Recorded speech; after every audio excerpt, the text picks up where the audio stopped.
Hey, deep divers, you ready to really go deep? Oh, I think we're about to. Yeah, today we're tackling the origin of God. Whoa, ambitious. No kidding, right. It's one of those questions that's been around forever. I probably will be for a while longer. Probably. We're looking at this YouTube video.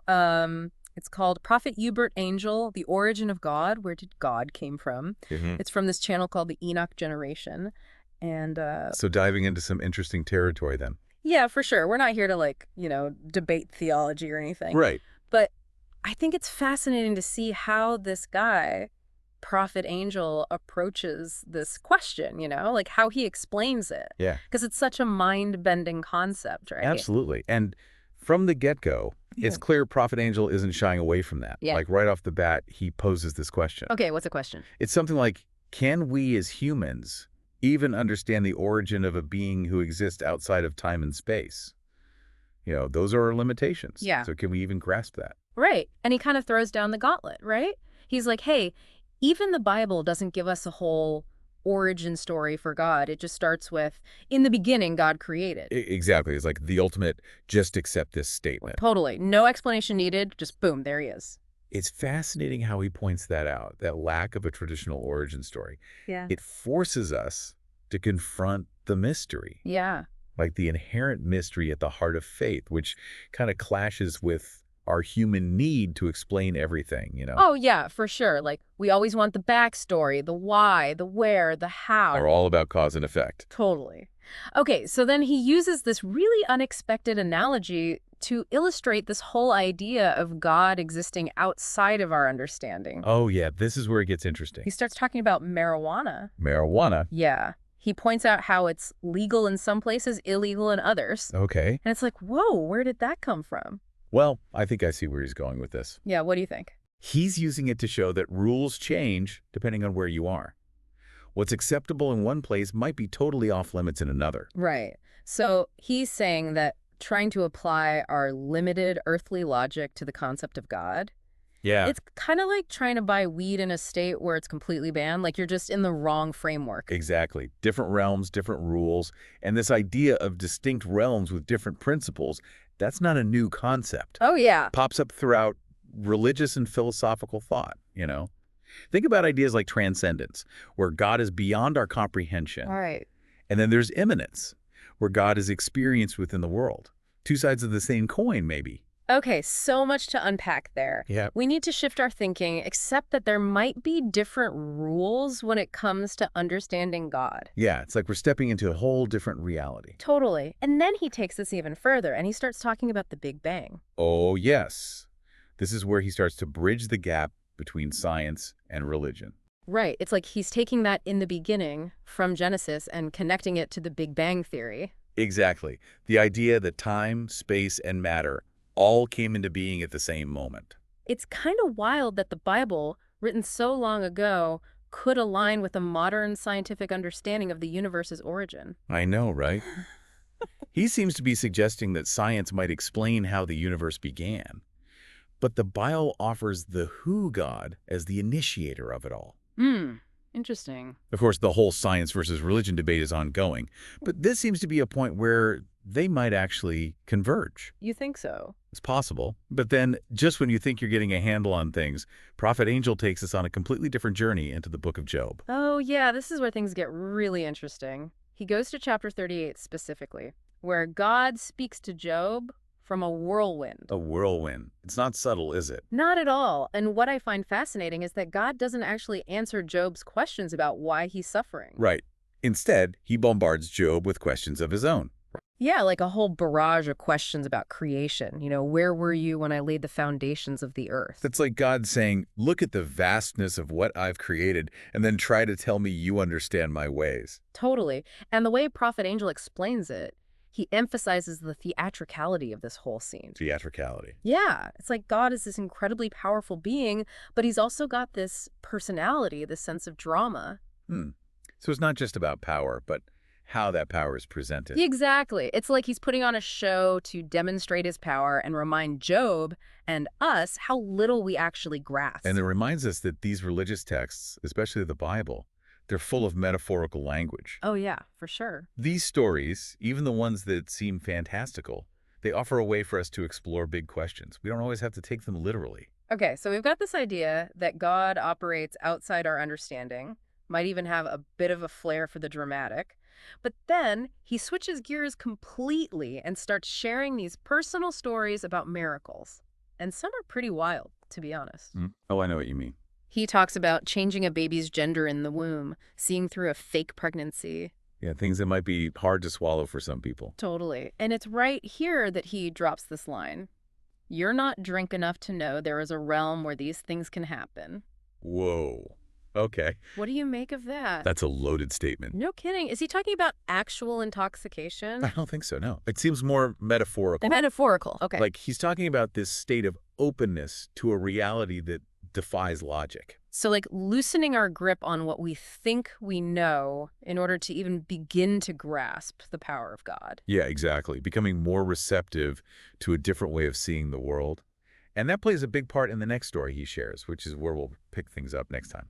All right, deep divers, stay tuned for part 2, where we'll delve into longevity, the limits of human understanding, and maybe even meet a 400-year-old man. Don't go anywhere. Welcome back, everybody. So last time, we're about to get into the story about a guy who supposedly lived for 400 years. Yeah, the Mahish of Kurs, right? The Mahish of Kurs. Like, what even Ayasa Mahish? I think it's like a title or a role in their culture. Okay, interesting.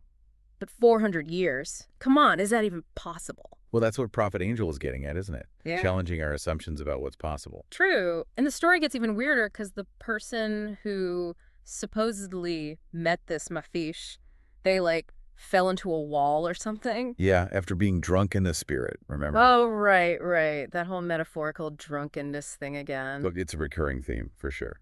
So what? He's saying we got to be a little out of our minds to accept this 400-year-old man story. Maybe not literally out of our minds, but definitely willing to step outside our usual ways of thinking. Okay, I get it. Expand our consciousness, all that. But still, is he actually suggesting people can live that long? He seems to be arguing that our idea of a normal lifespan is just based on what we're told. Like we're conditioned to believe that people live to a certain age and that's it.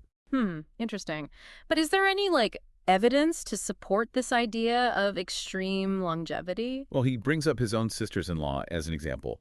He says she was alive when white people first came to Uganda. So, assuming that was sometime in the late 1800s, she'd have to be pretty old. Exactly. It's not 400 years, but it's still a pretty long lifespan. Okay, I see his point. It makes you wonder if we've got it all wrong about aging. Right. Like maybe our potential lifespan is way beyond what we typically see. And this connects back to that whole drunkenness metaphor, doesn't it? How so? Well, if we're stuck in our usual ways of thinking, limited by what we've always been told, Yeah. then we might miss out on experiencing or even perceiving things that lie beyond those limits. I like that. It's like we're too sober, too stuck in our logical minds to see the full picture. Exactly. Maybe we need to loosen up a bit, open ourselves to possibilities that seem impossible at first glance. It's about having that childlike wonder, that willingness to believe in things that might seem outlandish. But how do we balance that with, being reasonable? We can't just accept everything we hear, right? Of course not. Critical thinking is still crucial. So it's like this tightrope walk between open-mindedness and skepticism. Exactly. And it's not always easy to find that balance. But I think that's the challenge Prophet Angel is putting before us. To question our assumptions, expand our awareness, but also use our discernment. Exactly. It's a journey of exploration, and maybe the destination isn't as important as the process itself. Well said. So what have we learned from this exploration of Prophet Angel's ideas so far? We've got this idea that God operates beyond our understanding. And possibly has a sense of humor, if those analogies are anything to go by. Yeah. Who knew marijuana and God could be in the same conversation? But seriously, it's like he's urging us to question not just the origin of God, but also our own assumptions about reality itself. And maybe that's the point. To shake us up, make us realize there's more to existence than we can currently perceive. It's a lot to take in. But what does it all mean for us? In our everyday lives? How do we integrate these big, mind-blowing concepts into our daily experience? We're going to unpack that more in part 3, so stick around, deep divers. All right, deep divers, we've been on quite a ride with Prophet Angel, haven't we? He's definitely given us a lot to think about. No kidding. Marijuana, 400-year-old men, spiritual drunkenness. It's been a wild ride. But beneath those, sometimes outlandish examples, there are some profound ideas. So what's the ultimate message here? What's the takeaway from all of this? I think it boils down to embracing the mystery. The mystery. Yeah, like accepting that we might never fully comprehend God, that our human minds just aren't equipped to grasp something so vast. So instead of trying to define God, to put him in a box, he's saying we need to be open to what? The unknown. Exactly, to the possibility that there's so much more out there than we can currently perceive. Right. And that brings us back to that whole spiritual drunkenness thing, doesn't it? It does. It's about cultivating that sense of openness, of stepping outside our limited perspectives. So being willing to consider ideas that might seem impossible based on our current understanding of the world. Exactly. And that's a powerful concept, even if you don't agree with everything Prophet Angel says. It's about approaching life with curiosity, with a willingness to question our assumptions. Okay, so be open-minded, but how do we avoid falling into, like, blind faith? We can't just accept everything we hear, right? Absolutely not. Critical thinking is crucial. It's about finding that balance between open-mindedness and skepticism.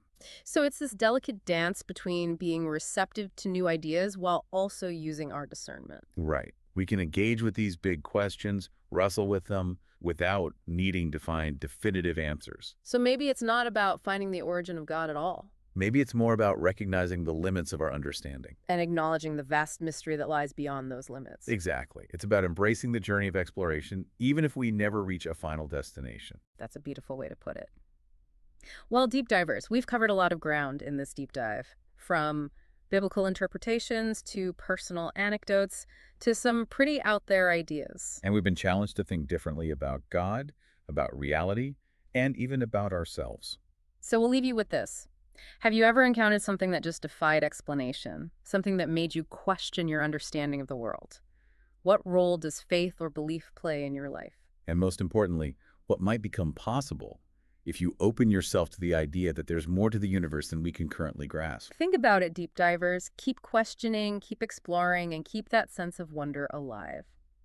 Thanks for joining us on this incredible journey. Until next time, stay curious.